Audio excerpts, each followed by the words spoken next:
Dios les bendiga, hermanos. Buenas tardes. Bueno, vamos a orar, hermanos, antes de comenzar la lección. Vamos a poner en manos del Señor la enseñanza del día de hoy, tanto de nosotros como de nuestros pequeños y nuestros adolescentes y jóvenes. Pónganse de pie, hermanos, por favor. Vamos a orar al Señor. Padre amado, en esta mañana estamos delante de tu presencia, Señor, dándote honra, gloria y alabanza, Padre. Te damos gracias, Señor, porque nos permites estar reunidos para adorarte, Señor, para gozarnos en tu presencia a través de esta alabanza que de corazón sale, Padre eterno, de nosotros para ti, que eres el único merecedor de ella, Padre. Gracias te damos, Señor. Gracias por esta mañana fría, lluviosa, que nuestros sentidos pueden disfrutarla, Padre. Y te damos gracias por este día maravilloso. Y ponemos en tus manos, Padre, la enseñanza de esta mañana, tanto de nosotros, los adultos, como de nuestros pequeños, Padre, de nuestros adolescentes y jóvenes. Te rogamos en el nombre de Jesús que tú bendigas a nuestros hermanos maestros que van a impartir esta clase, que les des más sabiduría, que les capacites, que abras el entendimiento de nuestros niños, de nosotros mismos, Padre, que estemos receptivos y atentos a tu palabra, Señor. Te ruego en esta mañana, Padre, que tomes el control de mi vida, que mi boca no hable nada que no sea conforme a tu palabra, Señor, la cual es de edificación para nuestra alma. En el nombre de Cristo Jesús, amén. Pueden salir los niños, adolescentes y los jóvenes, por favor. Y nosotros que nos quedamos aquí, hermanos, vamos a meditar en esta mañana en una porción de la palabra que ya es por todos muy conocida, pero que sin duda el Señor tiene algo fresco, nuevo, revitalizante para nuestro corazón, nuestro espíritu y nuestra alma. Amén. El título de la lección dice: el estilo de vida del discípulo. Si lo va a escribir, es el estilo de vida del discípulo. ¿De acuerdo? ¿Cuántos de nosotros aquí somos discípulos de Cristo? Amén, amén. Amén. Gloria al Señor. Si usted aún no ha tomado su decisión de seguir a Cristo y nos visita por primera, segunda vez, o ya tiene tiempo asistiendo, pero no ha tomado esa decisión, el Señor le invita a que la tome.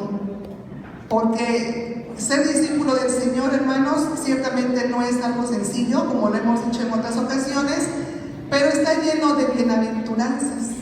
Amén. ¿Quién me quiere compartir o nos quiere compartir en esta mañana qué significa la palabra bienaventurado?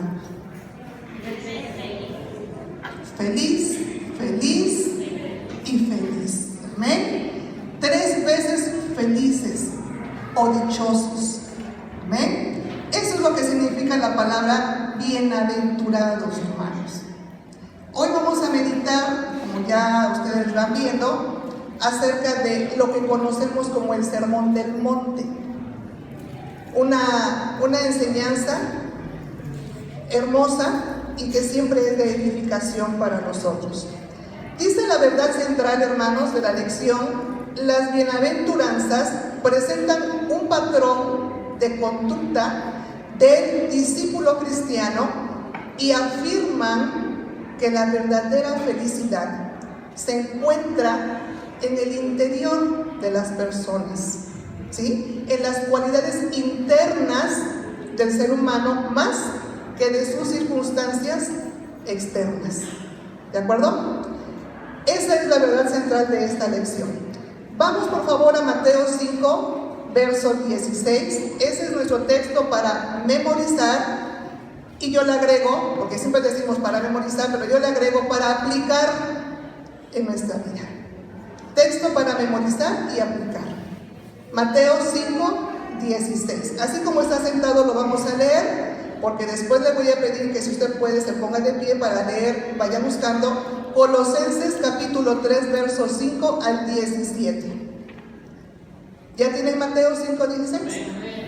Amén. Así sentaditos, dice: Lo leo yo primero una vez y luego ustedes. Dice: así alumbre vuestra luz delante de los hombres, para que vean vuestras buenas obras y glorifiquen a vuestro Padre que está en los cielos. Ahora ustedes, hermanos.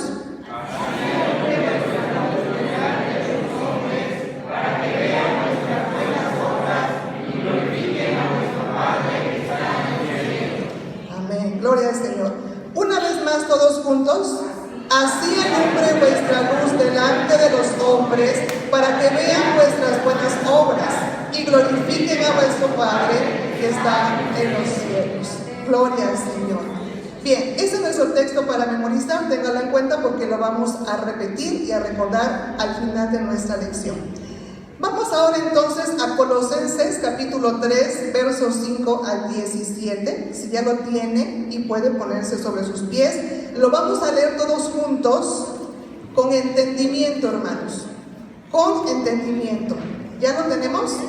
Amén. Dice la bendita palabra del Señor: haced morir pues lo terrenal en vosotros, todos hermanos: fornicación, impureza, pasiones desordenadas, malos deseos y avaricia, que es idolatría, cosas por las cuales la ira de Dios viene sobre los hijos de desobediencia, en las cuales vosotros también anduviste en otro tiempo cuando vivías en ellas. Pero ahora dejad también vosotros todas esas cosas: ira, enojo, malicia, blasfemia, palabras deshonestas de nuestra boca.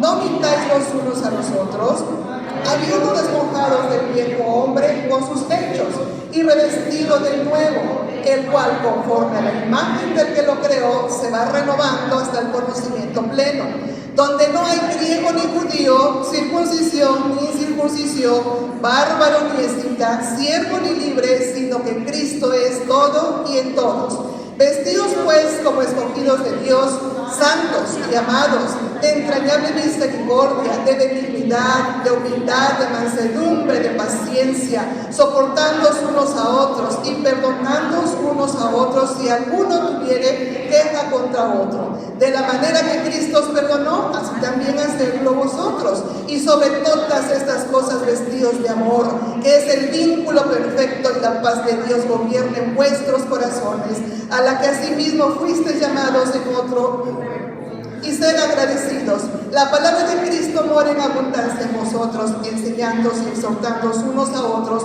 en toda sabiduría, cantando con gracia en vuestros corazones al Señor con salmos, himnos y cánticos espirituales. Y todo lo que hacéis, sea de palabra o de hecho, hacedlo todo en el nombre del Señor Jesús, dando gracias a Dios Padre por medio de Él. Amén. Gloria al Señor. Tome su lugar, hermanos.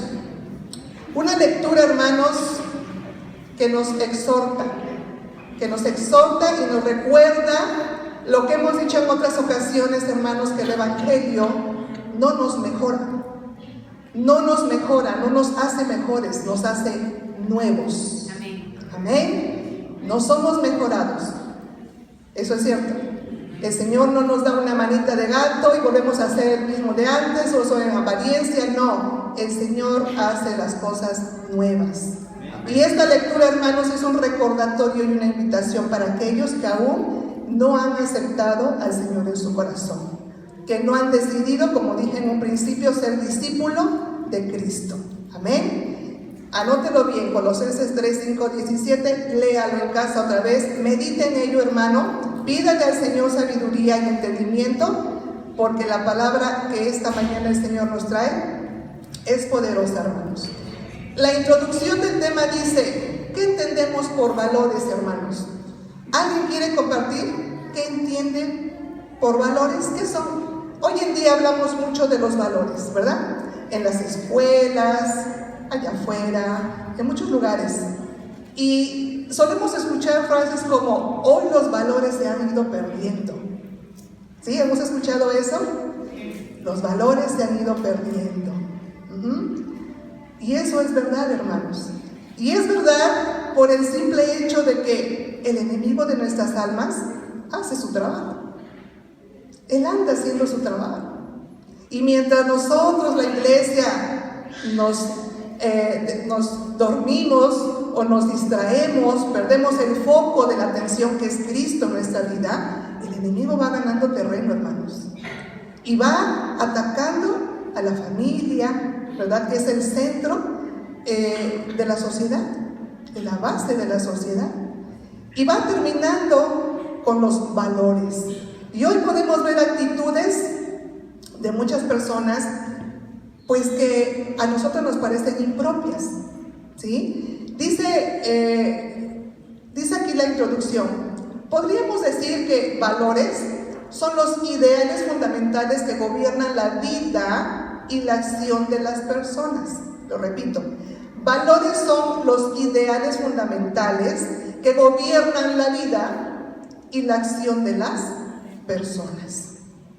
Esos son los valores, los ideales, hermano. Como padres, ¿cuáles serán nuestros ideales con nuestros hijos? ¿Qué ideales tiene usted con sus hijos? La educación. Que sean educados, que estudien, que si Dios nos permite puedan terminar una carrera, ¿verdad? ¿Qué otros ideales? Que sean justos, que sean ¿qué? Respetuosos, que sean ¿qué? Íntegros, ¿verdad? Esa palabra me gusta, íntegros. En las cosas de Dios, ¿cuáles serán nuestros ideales para con nuestros hijos, hermanos? Que le conozcan, que le sirvan, que se acerquen. Ese es nuestro ideal como padres cristianos. Nada nos satisface más que ver a nuestros hijos venir a la casa del Señor, que ver a nuestros hijos adorar al Señor, que ver a nuestros hijos formándose y creciendo no solo en la estatura, sino en la sabiduría de nuestro Señor. Eso nos hace sentir satisfechos, hermanos. Nos hace sentirnos bien, contrario a cuando vemos que nuestros hijos se apartan y de pronto el mundo les coquetea y ellos se van. Y uno como padre, hermano, quien lo ha vivido, sabe de lo que estoy hablando. Pero tenemos fe en el Señor. Amén. Tenemos fe en el Señor, porque la palabra dice, instruye al niño en su camino, no se apartará de él, ¿verdad? Volverán al camino en el nombre del Señor. Y bien, hablamos entonces de valores y de ideales. En el sentido del cristianismo, hermanos, si hablamos del cristianismo, también tenemos nuestros propios valores.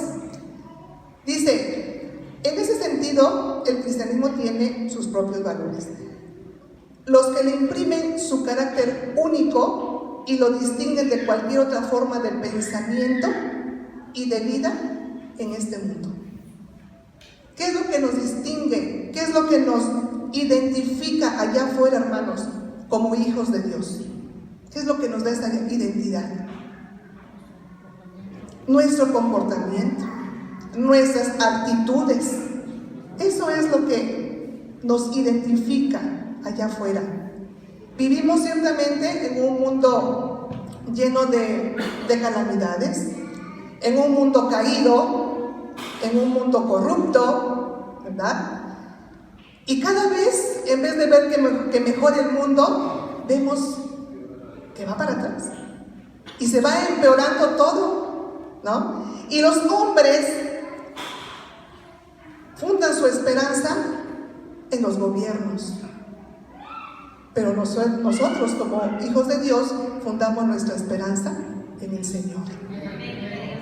Y sabemos que a pesar de que las circunstancias allá afuera que nos rodean son difíciles, hermanos, también sabemos en quién hemos confiado. Amén. Sabemos en quién hemos confiado. Esa es nuestra fe.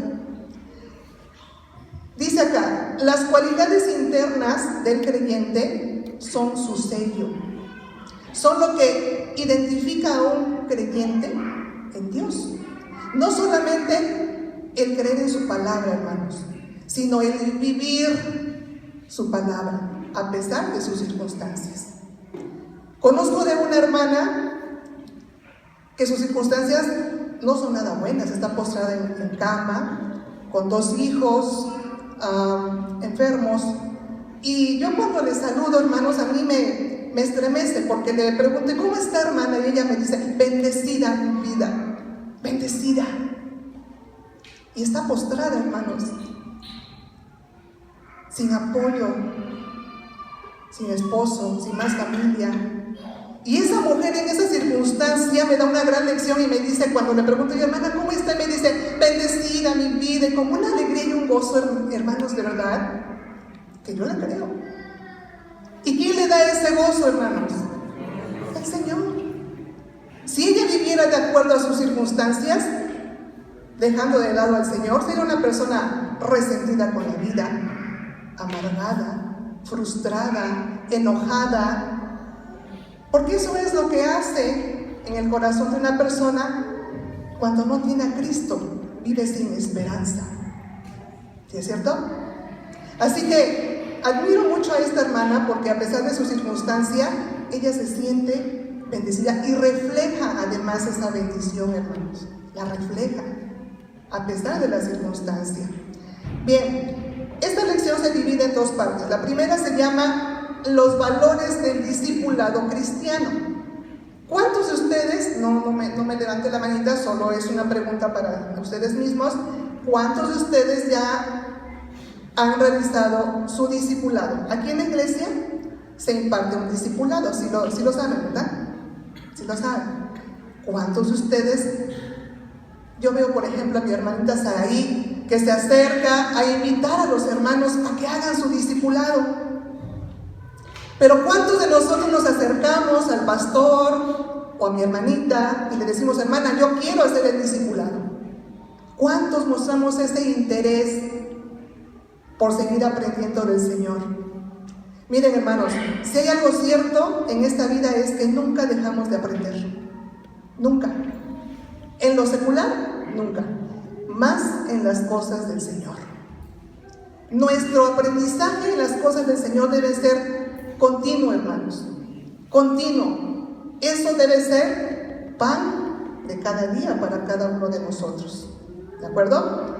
Dice aquí, los valores del discipulado cristiano. Si usted no ha hecho todavía un discipulado, acérquese con nuestro pastor, con la hermana Saraí, y pida, hermano, pida que se le discipule. Dice, esta porción bíblica pertenece al Sermón del Monte. El tema principal del Evangelio de Mateo es el reino de los cielos. Y hace unas clases atrás hablábamos acerca de ello, ¿lo recuerdan? ¿Qué decíamos acerca de ellos? ¿Alguien lo quiere compartir? ¿Qué decíamos? Acerca del reino de los cielos. Lo expuso la hermana Elia y luego en la siguiente clase una servidora. Y decíamos que Juan el Bautista y Jesús pregonaban, predicaban, hablaban. ¿De qué? Porque ¿quién se estaba acercando? El reino de los cielos. Y ese es el tema principal del Evangelio de Mateo, hermanos. Y el Sermón del Monte es algo semejante a la constitución del reino. ¿Sí? Los capítulos 5, 6 y 7 del Evangelio de Mateo, si usted no lo ha leído, léalo, hermano. Léalo detenidamente, medite también en ello, capítulos 5, 6 y 7, si lo quiere anotar. ¿Por qué? ¿Qué encontramos en esos capítulos? Encontramos los preceptos éticos más elevados jamás presentados a la humanidad. ¿Sabía eso?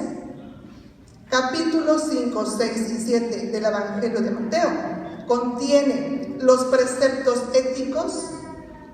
Fíjese, los preceptos éticos más elevados jamás presentados a la humanidad.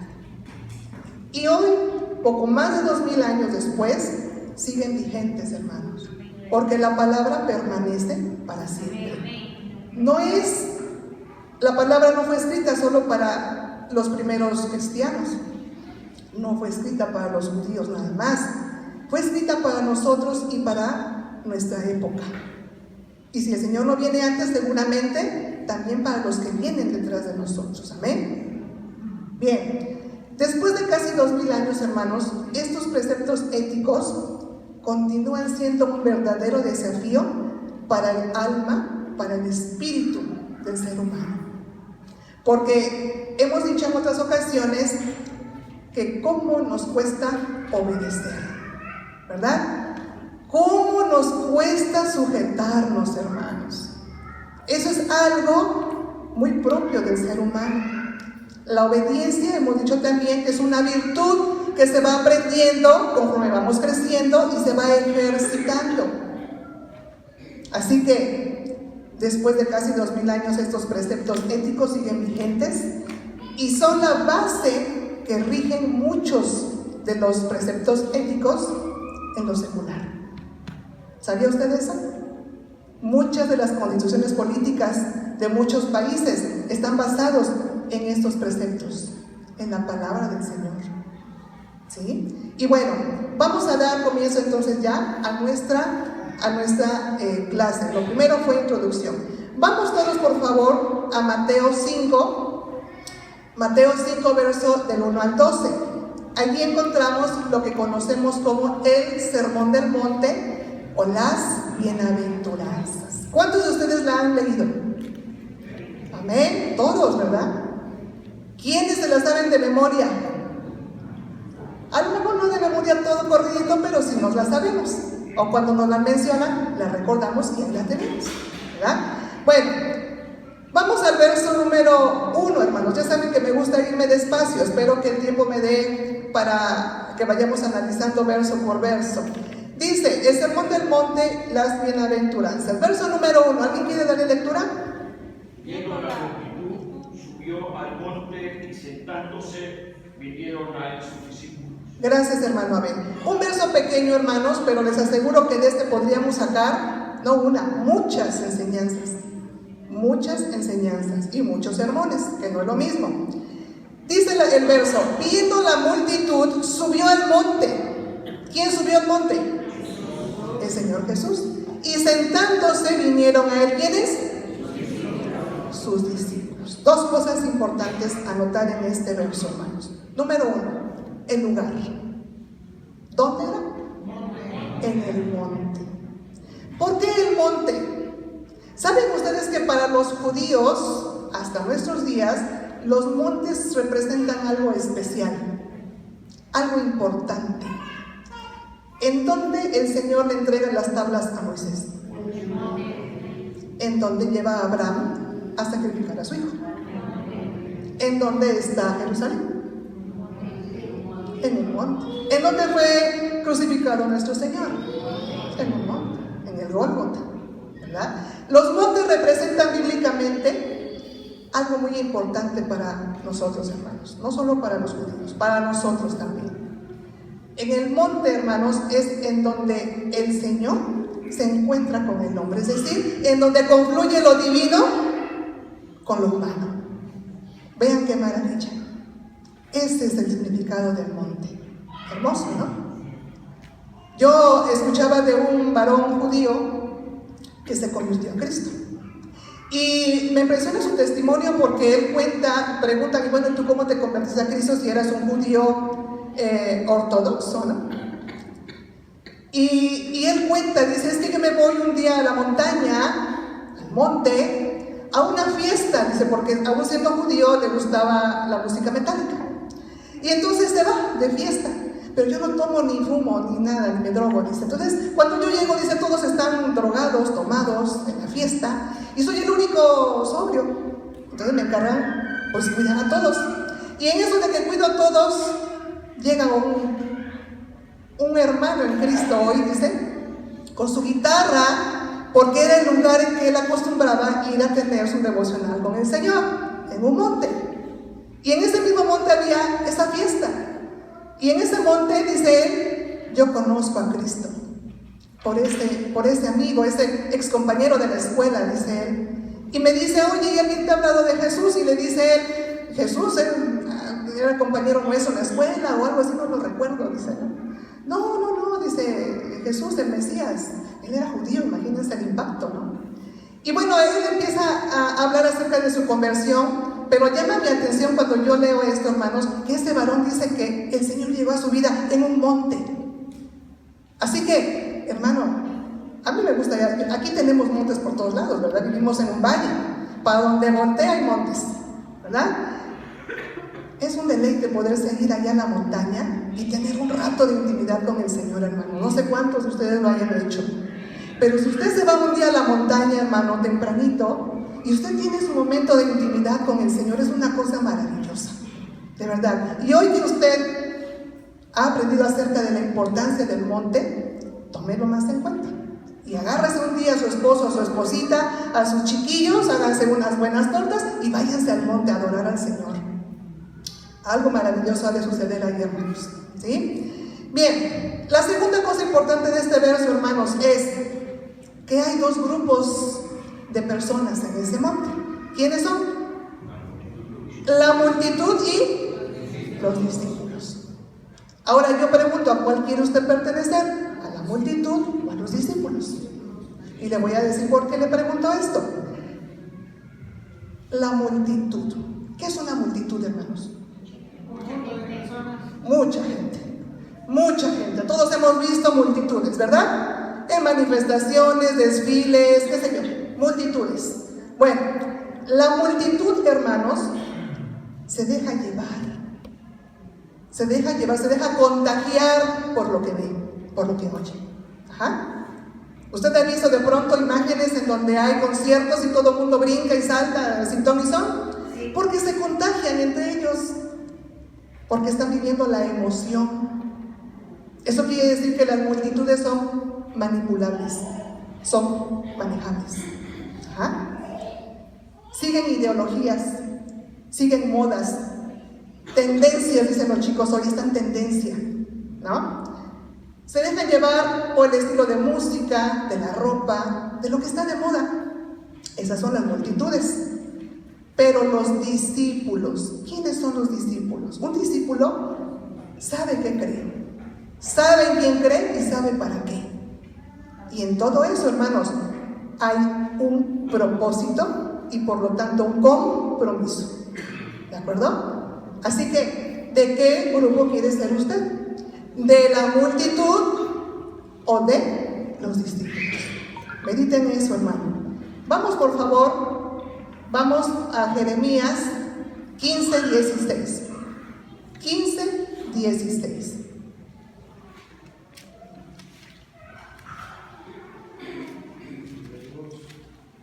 Gloria al Señor. ¿Qué dice, hermanos? Dice, fueron halladas tus palabras y yo las, ¿qué dice? Yo las comí. Y tu palabra fue, ¿por qué? ¿Y por qué? De mi corazón, porque tu nombre se invocó sobre mí, oh Jehová, Dios de los ejércitos. ¿Por qué les pedí que leyéramos primero este verso? Vamos al número 2 de Mateo 5, hermanos. Mateo 2, 5. Y abriendo su boca, les enseñaba diciendo. Ay, gracias, hermano. Y abriendo su boca les enseñaba diciendo. En Jeremías 15:16 dice, fueron halladas tus palabras. ¿Qué sale de nuestra boca cuando abrimos? Palabra, ¿verdad? Palabras, hermanos, ¿ok? ¿Cómo podemos nosotros conocer acerca de la palabra del Señor si no hablamos de ella? Si no enseñamos y no predicamos, que no son cosas iguales. ¿Se acuerdan que la clase antepasada hablábamos acerca de a quién enseñaba el Señor y dónde? Y a quién predicaba y dónde? Sí, predicaba a los judíos en la sinagoga y enseñaba a los que no eran judíos y escuchaban ahí por fuerita, porque no podían entrar, y eran los gentiles. ¿De acuerdo? Bien, ¿cómo podemos nosotros enseñar a otros, hermanos, si no abrimos la boca para hablar? Dice la palabra que el oír, que la fe viene por, y el oír, y si no hablamos, ¿quién nos va a oír? ¿Cómo va a venir la fe a aquellos inconversos si no hablamos, hermanos, si no abrimos la boca? Dice la palabra aquí, en el verso 2, y abriendo su boca, ¿les qué? Es importante, hermanos, hablar de la palabra del Señor para enseñar. Dice Jeremías 15:16, fueron halladas tus palabras y yo las comí. Quiere decir, yo las escudriñé, las analicé, las medité, las fui digiriendo. A eso se refiere Jeremías cuando dice, las comí. Y tu palabra fue por gozo, hermanos. Las bienaventuranzas nos hablan de gozo, de alegría, de felicidad. Y por alegría de mi corazón. Fíjese, hermano, el gozo viene por el plano espiritual y la alegría por el plano físico, es decir, terrenal. Así que podemos después, vamos a leerlo más adelante, pero adelantando un poco, es que podemos leer frases o versículos que dicen que aunque estemos tristes podemos estar ¿qué? Gozosos, ¿verdad? ¿Sí lo han leído? Lo vamos a leer sino un poquito más adelante, porque son dos cosas distintas. El gozo viene de lo espiritual. ¿De dónde viene nuestro gozo, hermanos? De la salvación, ¿verdad? Si decimos nuestro gozo, viene de la salvación. Y cuidemos que nadie nos robe ese gozo, hermanos. ¿De acuerdo? La alegría, por el contrario, es terrenal. La alegría puede ser pasajera, puede ser condicionada, ¿sí? Podemos entonces estar tristes pero gozosos.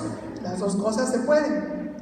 Y bueno, vamos entonces al verso número 3, hermanos. Bienaventurados los pobres en espíritu, porque de ellos es el reino de los cielos.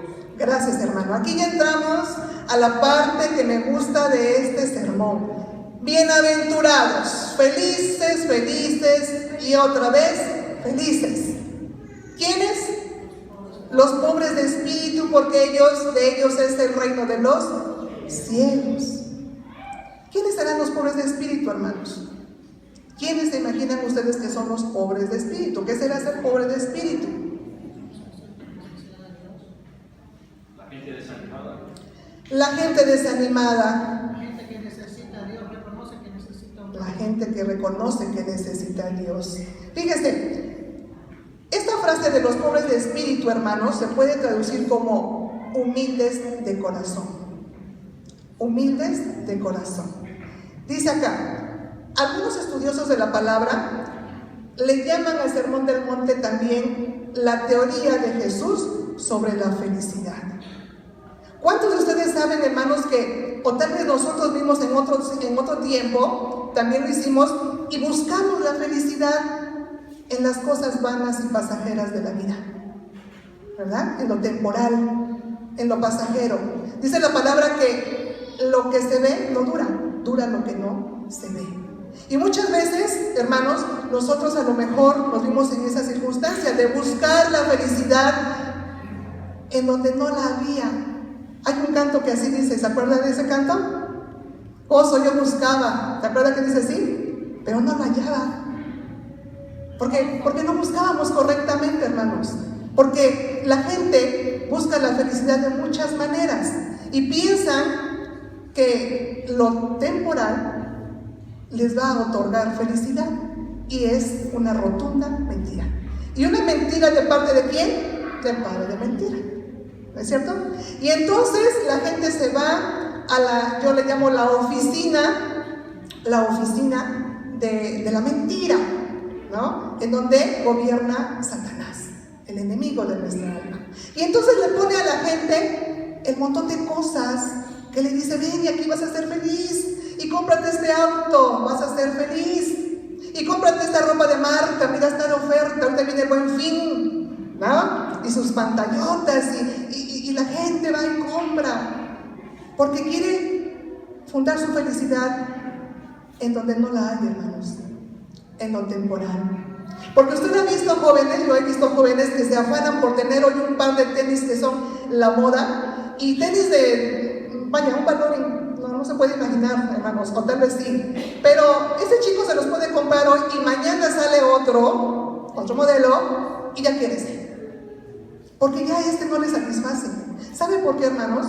Porque todas esas cosas materiales a las cuales nosotros podemos tener acceso por el dinero solo nos brindan un bienestar subjetivo, no nos brindan felicidad, nos dan un bienestar subjetivo. Pero la felicidad la vamos a encontrar en otro lugar, ¿de acuerdo? Bien, dice acá, ¿cómo ser felices, hermanos? Si la felicidad no está entonces en las cosas de allá afuera, en lo material, ¿cómo ¿Cómo y dónde encontramos entonces la verdadera felicidad? Dice acá, los pobres en espíritu. Decía yo hace un momento que podemos traducirlo también como humildes de corazón. Vamos a ver qué dice Lucas 18:9, por favor, hermanos. Lucas 18:9. Es una historia también por todos conocidos, muy leída, y habla del fariseo y del publicano. Lucas 18:9. A unos que confiaban en sí mismos como justos y menospreciaban a los otros, dijo también esta parábola. Dos hombres subieron al templo a orar, uno era fariseo y el otro publicano. El fariseo, puesto en pie, oraba consigo mismo de esta manera: Dios, te doy gracias porque no soy como los otros hombres, ladrones, injustos, adúlteros y aún como este publicano. Ayuno 2 veces a la semana, doy diezmos de todo lo que gano. Mas el publicano, estando lejos, no quería ni aún alzar los ojos al cielo, sino que se golpeaba el pecho diciendo: Dios, sé propicio a mi pecador. Así es, hermano, gracias. Y concluyo con el 14, dice: os digo que éste descendió a su casa, ¿cómo? Justificado. Antes que el otro, porque cualquiera que se enaltece será, y el que se humilla será enaltecido. Los humildes de corazón. Este ejemplo es más claro, no necesita tanta explicación. Hermanos, ¿quién era el que se humillaba? El humilde. El publicano. El otro se jactaba de decir: ay, el Señor, y qué bueno que yo no soy como este. Ay, no, qué bueno, yo soy puro y santo, soy re bueno, yo diezmo y doy todo, ¿verdad? Pero el otro, con tanta humildad que había en su corazón, no se atrevía ni a levantar su mirada. La palabra humildad, ¿sabe de dónde viene, hermano? Tiene su raíz etimológica en humus, que significa tierra. Humildad comparte raíz etimológica con humano. Así que la humildad de una persona es cuando reconoce sus fortalezas, pero también sus debilidades. Cuando se acuerda que él es polvo, hermanos, y que todo en esta vida es vano y pasajero. Y que no importa cuánto tengamos en este mundo, cuántos tesoros lleguemos a tener, el fin de todos es el mismo. ¿Sí lo saben? Así que cuando reconocemos nosotros que no somos nada sin el Señor, hermanos, que Él es la vida y nosotros los pámpanos, y nada podemos hacer separados de Él, entonces estamos siendo humildes. Estamos reconociendo de dónde venimos, de dónde el Señor nos tomó. Humus significa tierra. La humildad significa reconocer de dónde vengo yo y a dónde voy a ir un día.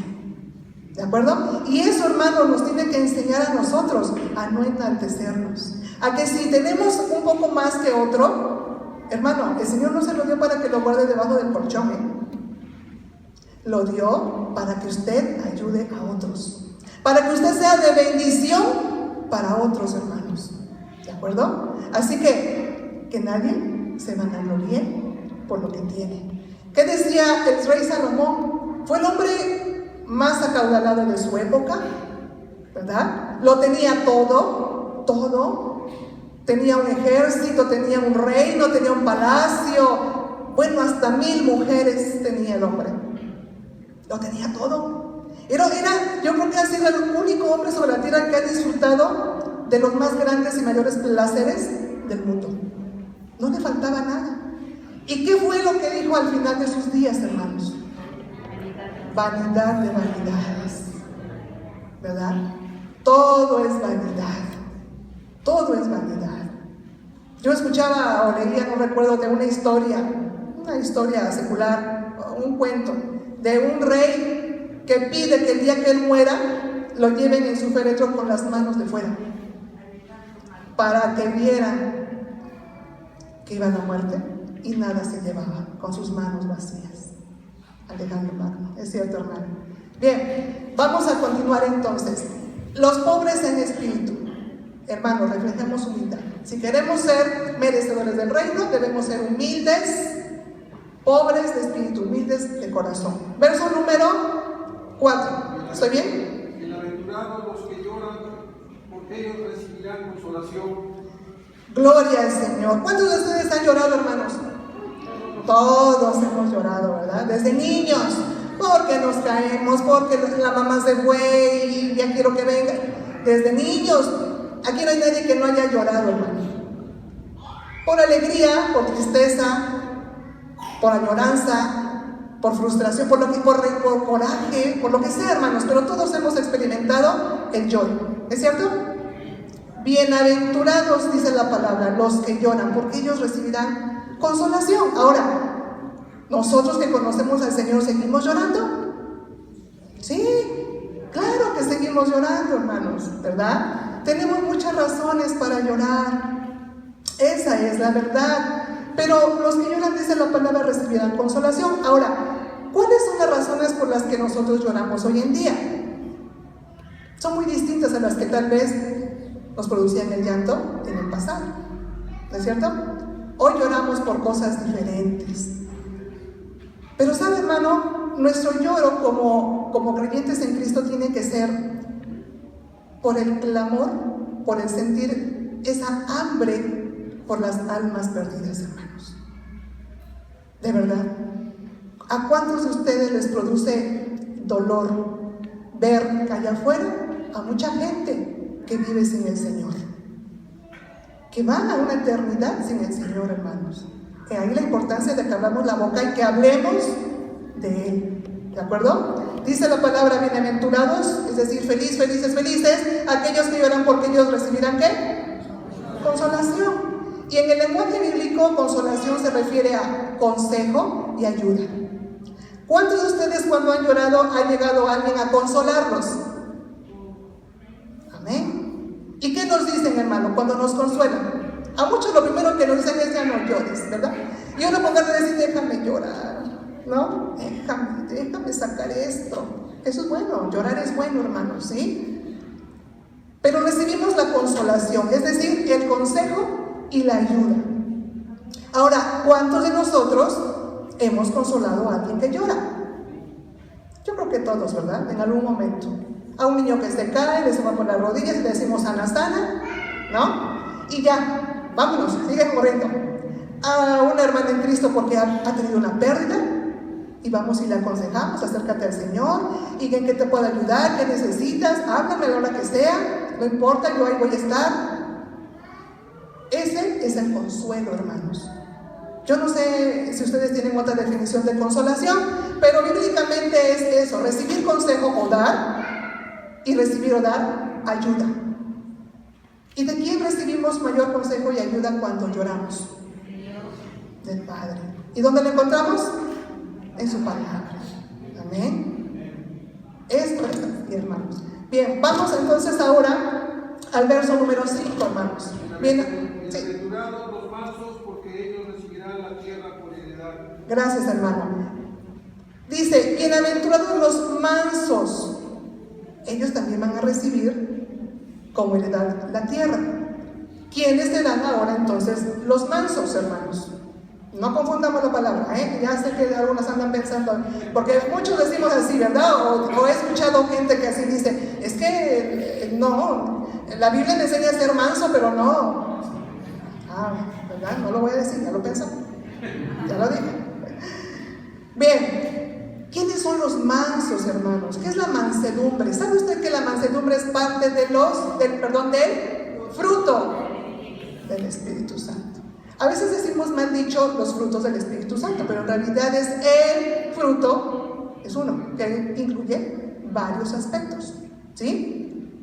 Es uno. La mansedumbre. Ahora, ¿qué será la mansedumbre, hermanos? ¿Alguien lo ha leído? ¿Alguien lo quiere compartir? Humildes de corazón. Humildes de corazón. Sí, hermano Isaías, así es. Vamos a ver qué dice el Salmo 37:11. Y alguien busque, por favor, Mateo 11:29. Pero los mansos heredarán la tierra y se retirarán con abundancia de paz. Gracias, hermana. Pero los mansos recibirán la tierra. Este versículo 5 del capítulo 5 de Mateo dice: bienaventurados los mansos, y es una cita indirecta del Salmo 37:11, dice el expositor, que hace referencia a los que serán herederos de la tierra. ¿De cuál tierra, hermanos? ¿De qué estamos hablando? Si el mensaje principal de Mateo dijimos que es ¿cuál? El reino de los cielos. Y el reino de los cielos será aquí mismo, ¿verdad? Aquí mismo. Así que ellos van a heredar el reino de los cielos, es decir, estas tierras, el mundo. Bien, Mateo 11:29. Llevad mi yugo sobre vosotros y aprended de mí, porque soy manso y humilde de corazón, y hallaréis descanso para vuestras almas. Gracias, hermano. ¿Cuántos desean el descanso para su alma? Tener esa paz que nadie da, hermanos, que solo el Señor puede dar, y que es una paz que sobreabunda y que sobrepasa todo entendimiento. Yo no sé cuántos de ustedes han experimentado este tipo de paz, hermanos, pero si en algún momento de su vida usted ha tenido momentos críticos en los cuales todo se vuelve incierto y ha experimentado estar en total tranquilidad, hermanos, usted está experimentando en ese momento la paz que solo Dios le puede dar. ¿Ha sentido eso en su vida alguna vez? Cuando todo está boca abajo, patas para arriba y no vemos cómo ni para dónde, pero usted se siente tranquilo, se siente bien, y incluso hasta la gente le puede decir: ¿y qué te pasa? No sé, yo estoy tranquilo. ¿Por qué? Porque es la paz que el Señor deposita en usted cuando usted deposita en Él su plena confianza. Eso se llama seguridad. Seguridad, hermanos. Dice acá, manso se refiere a quien tiene un espíritu de paciencia y de contentamiento.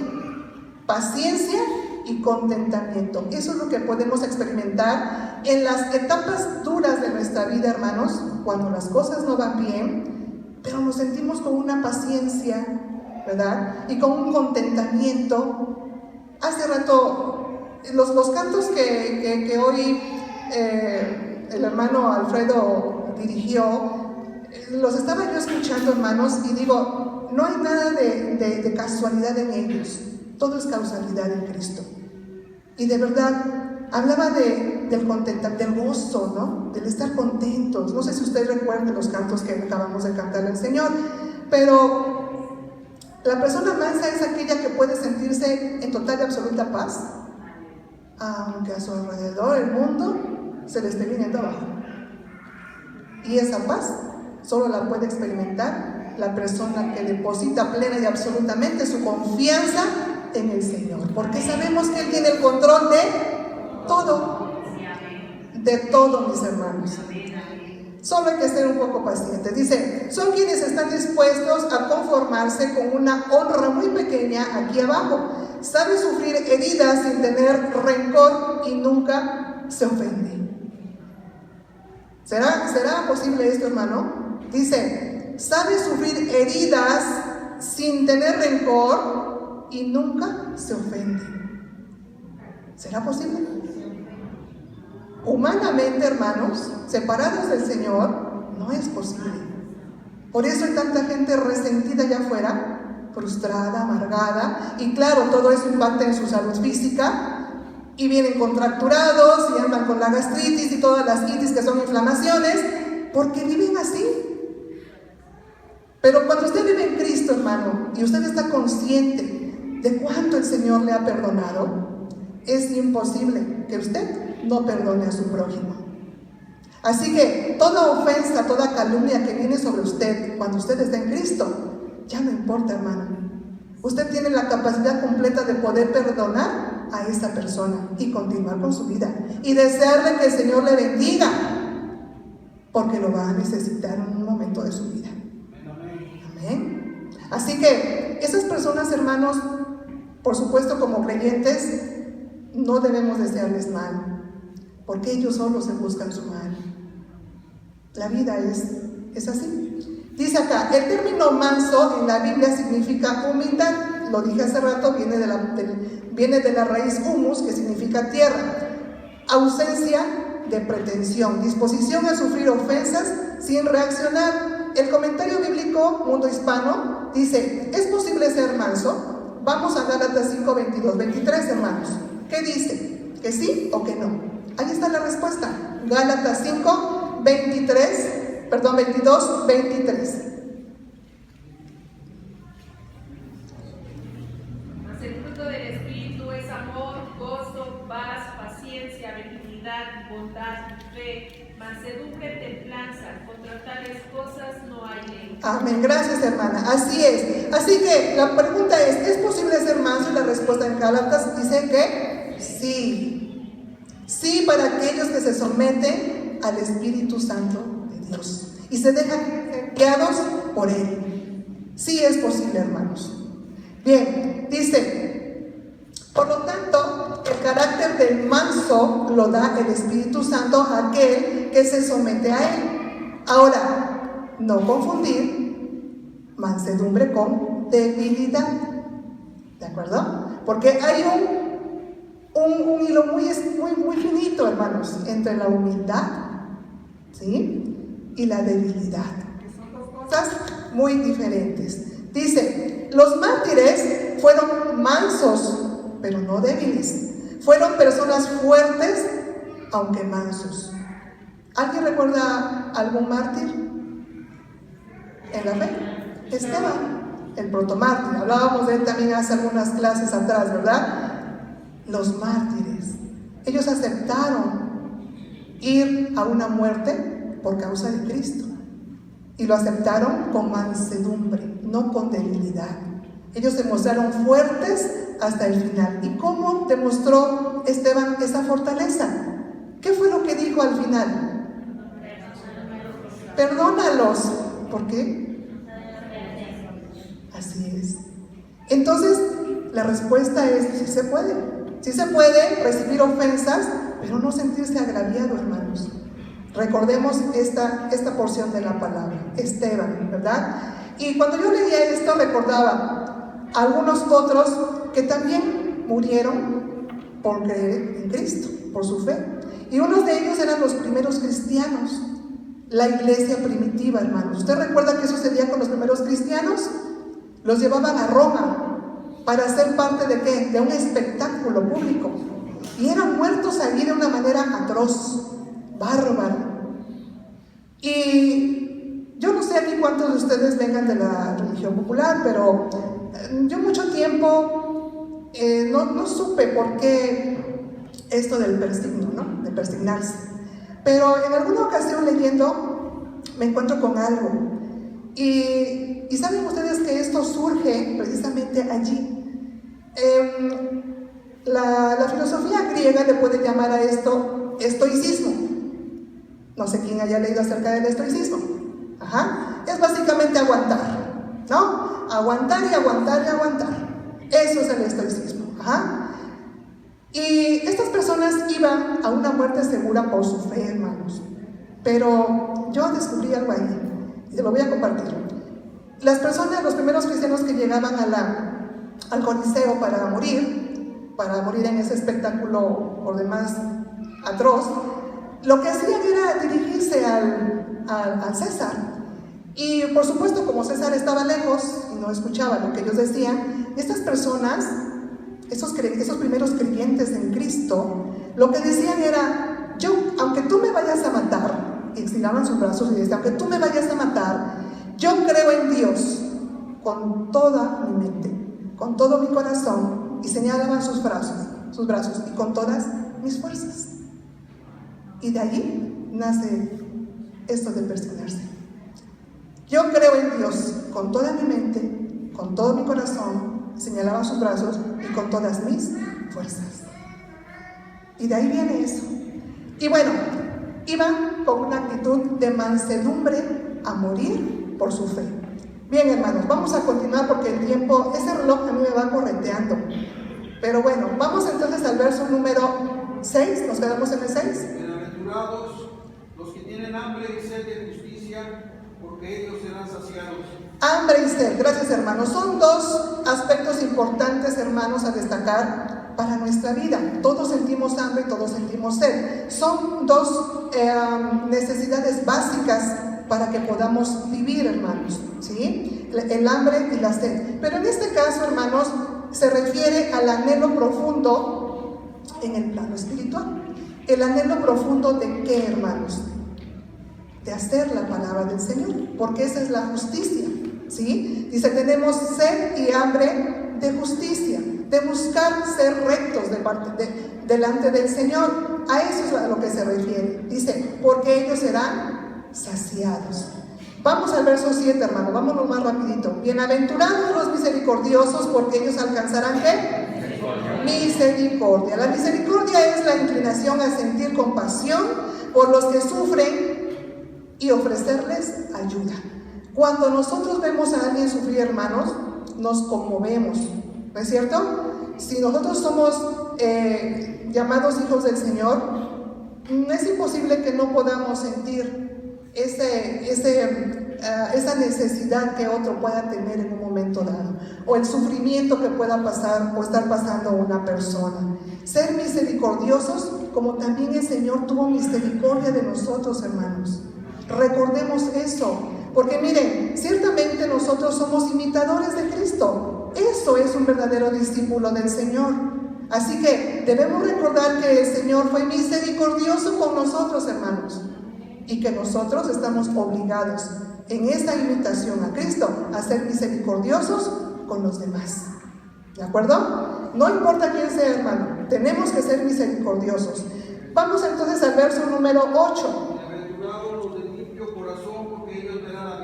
Gracias, hermano. Limpieza del pensamiento, actitud y hechos con sinceridad. A eso se refiere este verso, ¿sí? El de limpieza de nuestro corazón. Dice la palabra, hermanos, que sobre toda cosa guardada, guardemos ¿qué? ¿Por qué qué?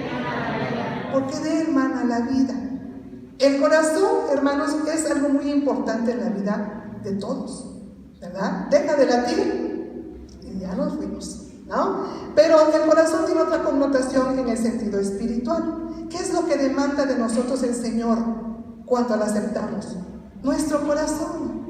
Es lo único que el Señor quiere. Dice, hijo mío, dame tu corazón. Déjame vivir ahí, déjame gobernarte, déjame guiarte. Sométete a mí. Solo quiero tu corazón. Pero el Señor no puede habitar en un corazón impío. Ese corazón, ¿cómo tiene que estar, hermanos? Limpio. Ese corazón tiene que estar limpio. Pero también otra porción de la palabra dice que del corazón nacen ¿qué? Los malos pensamientos, ¿verdad? Del corazón nacen los malos pensamientos. ¿Cómo podemos entonces limpiar nuestro corazón? El Señor viva en nosotros. ¿Cómo? Sometiendo nuestros pensamientos a Él. Dice la palabra que debemos llevar cautivos nuestros pensamientos en obediencia a Cristo, nuestro Señor. Amén. Así es, hermanos. Cuando nosotros sometemos nuestro pensamiento al Señor, empezamos entonces a experimentar una limpieza en nuestro corazón. Porque si el Señor habita en Él, es imposible que nosotros tengamos malos deseos, hermanos, malos pensamientos. Eso ya no es posible, hermano. No existe el cristiano carnal. Digo, si alguna vez por allí he escuchado acerca de ello, no existe, hermano. ¿Sí? O se es o no se es. Ajá, porque a los tibios ¿qué? O somos o no somos. ¿De acuerdo? Así que limpios de corazón, si usted quiere entrar al reino de los cielos. Verso número 9. Gracias, hermano. Bienaventurados los pacificadores, porque ellos serán llamados hijos de Dios. Amén, gloria al Señor. Buscar la paz, hermanos, pero no solo para nosotros mismos, cosa que no es mala, sino lo contrario, buscar vivir en paz, pero también ser hacedores de la paz, ¿sí? Que si nosotros vemos a una persona que está en conflicto con otra, hermano, hablemos con ellos, pero ¿cómo? Con la palabra, exhortándonos, dice la palabra, ¿sí? Que si alguno está en contienda con un hermano, sea en la fe, sea en la sangre, hermanos, que hablemos con ellos, que podamos nosotros ser pacificadores, si en algún momento nosotros queremos recibir paz. No le echemos, como dicen por ahí, más leña al fuego, ¿no? Ay, no, sí, manita, pues es que mira, pues sí, tú tienes la razón, no, es re mala, ¿no? Y no, ya no le hables, ¿no? Y hasta que te hable ella. Cosas como esas, ¿no? Que no van con un verdadero creyente, hermanos. ¿De acuerdo? Entonces, seamos pacificadores. Que si alguien viene y nos cuenta algo, hermanos, nosotros tenemos una mente bíblica. Amén. De esa forma es como nosotros tenemos que exhortar a nuestros hermanos a vivir en paz. ¿Y que viene nuestro Señor y no están en paz? ¿Y qué pasó con ellos? ¿No? Entonces, hermanos, seamos hacedores de la paz, pacificadores. Verso número 10. Bienaventurados los que padecen persecución por causa de la justicia, porque de ellos es el reino de los cielos. Amén, gracias, hermano. Agustín de Hipona, no sé si ustedes conozcan o alguna vez han oído de este señor. Agustín de Hipona es más conocido como San Agustín, allá afuera, hermanos, ¿sí? Él escribió algo que a mí me gusta y dice: no es la sentencia de muerte la que hace mártir, sino la causa por la que se muere.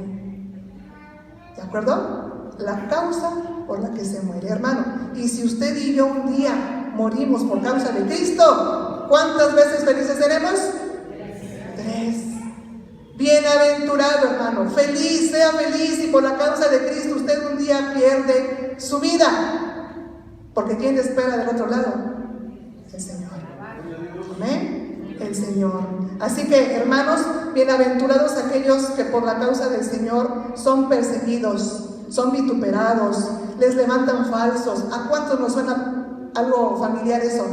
En el trabajo, con los vecinos, a veces en la familia. Nos suena conocido, ¿no? Porque miren, hermanos, el ser cristiano ya de entrada le causa a la gente algo. Ay, es cristiano, este es diferente, este no le entra todo, ¿verdad? Este no le entra todo. No, este ni baila, ni fuma, ni toca. No, son raros. Ya nos ven como raros, ¿no? Y ya nos tachan y ya no hacen equipo, y tú allá y yo acá.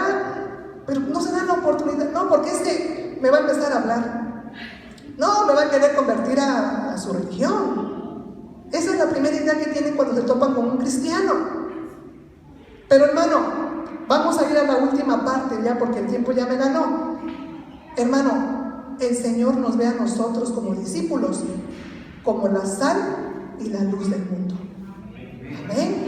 Y si usted está en un lugar, hermano, en el que usted se siente oprimido, rechazado, vituperado, lo persiguen, lo insultan, le agreden, le esconden las cosas, le ponen lo que sea. No les cuento lo que a mí me hacen en el trabajo, hermanos. Apenas mi tarjeta estaba checada, como no se pueden imaginar, ya me tienen haciendo oficios a mi sindicato y a la universidad, pues para que no me descuenten, ¿verdad? ¿Quién fue? No lo sé.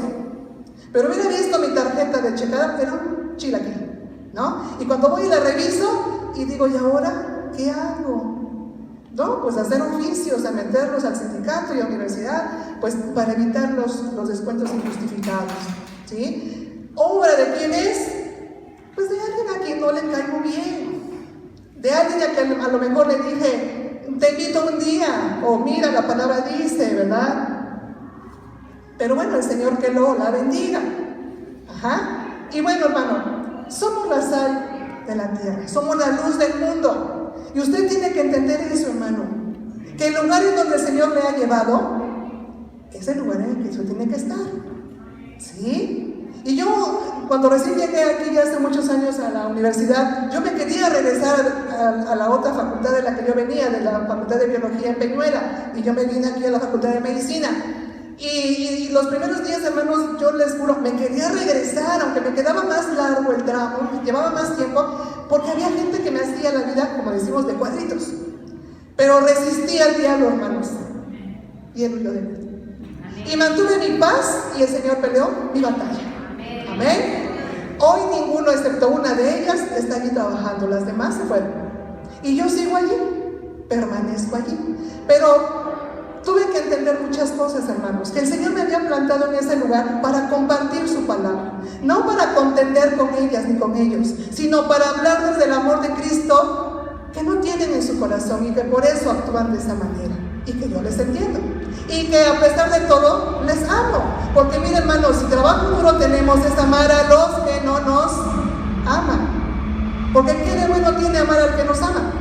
No, la tarea complicada y dura es amar a nuestros enemigos. ¿Y cómo lo tengo que amar? ¿Poquito? No, como a mí mismo, dice la palabra. Porque es el segundo mandamiento, ama a tu prójimo como a ti mismo. ¿Y qué trabajo cuesta, hermanos, de verdad? Pero cuando uno va creciendo en las cosas del Señor, el Señor le va dando a uno palabra, le va dando sabiduría, le va dando entendimiento, hermano. Y entonces nos convertimos en la sal y la luz del mundo. Cuidemos, cosa muy importante, de que no perdamos nuestro sazón, nuestro sabor, de que no nos volvamos insípidos, porque la palabra dice que esa sal no sirve. Y cuando un cristiano pierde su función salvadora, hermanos, es cuando ha perdido su sazón, cuando la sal ya no sirve.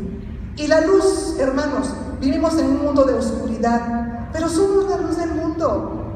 ¿Es cierto?